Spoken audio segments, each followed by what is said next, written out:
Yaxshimisiz doktor? Yaxshi, bir ish bormi? Doktor, anlasam shuni olganda har qanday kasal bo'lsa saqaytib o'tman. Saqayta olsam 200 ga olibman, saqayta olsam 2000 ga qaytarib bermayapsiz. Shunday qilmash gapingiz rostmi? Rost. Shunda e'lon chiqargan, saqatsam 200 ga olibman, saqaytamsam 2000 ga to'lab berdimi? Ma bo'libki. Menda kasal bor. Men davolab qo'yaman. Sizning kasal bor? Doktor, men yaqindan buyon buras sizimdan chataq chiqdimi? Nimani pursam puramayman. Hammani bixilli puraydi. Mana bir davolab qo'ysangiz bo'libdi. Bu davolashning usulini aytasan. Baş spirtni ichib olsangiz, kashkichi saqayib ketasiz. Spirit? Bu nerede spirit buluttu bu? Fandomu yiyken bu? Sesliqlik ne yamanın? Sesliqlik yaman sesliqlik mi bu? Mübarek olsun. Burnunuzun prosesini eslik yaptı 200 koy.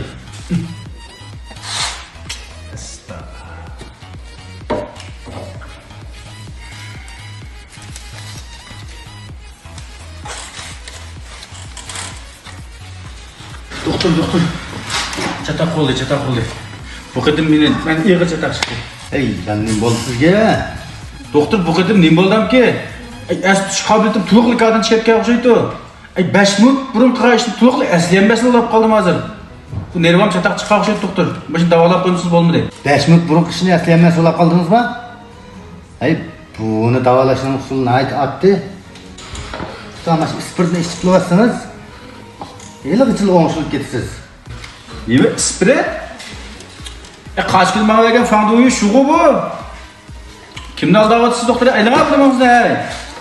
Mübarek olsun. Tutuş kabiliyetiniz eslik yaptı. 2 gün avak işini esleyelim siz bana. 200 koy davalaş yakına eline. Allah. Verey. Sınıf tutarmağın asan gücü mü doktor? Eline bana. Sen gördün, bu ketim caydım ayaktan bolsam. Doktor.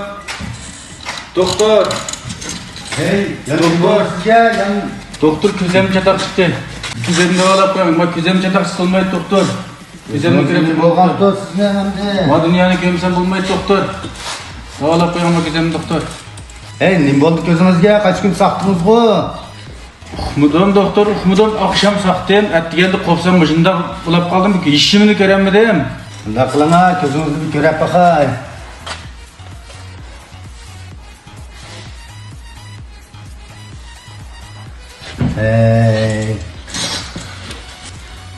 Ma kesliniz neyme davalayamayken mesel iğiraktay turdu. Belek yağ berip görünüp bakın. Kime? Davalayamam siz? Ya ben davalap olamayken. Unda havası doktor, keselini davalayamazsam 2000 köy vermeye de verdik tükensiz. 2000 köy ilin ayarısı verdiniz boyunca. Boltu çatak yok, bunun da çatak yok. Verden boyunca bere 2000 köyüne. Tutamam ana. 2000 köy. Bu nerede 2000 köy bu? Kaç gün ben belki 200 köy şuken bu? Kaç bol? 200 köy bana, kalap bakın bana. Epkilin ağın davası. Sizin köreş kuvutunuz mu eslik yaptı? Davala şakı 200 köy neylene? Değil mi?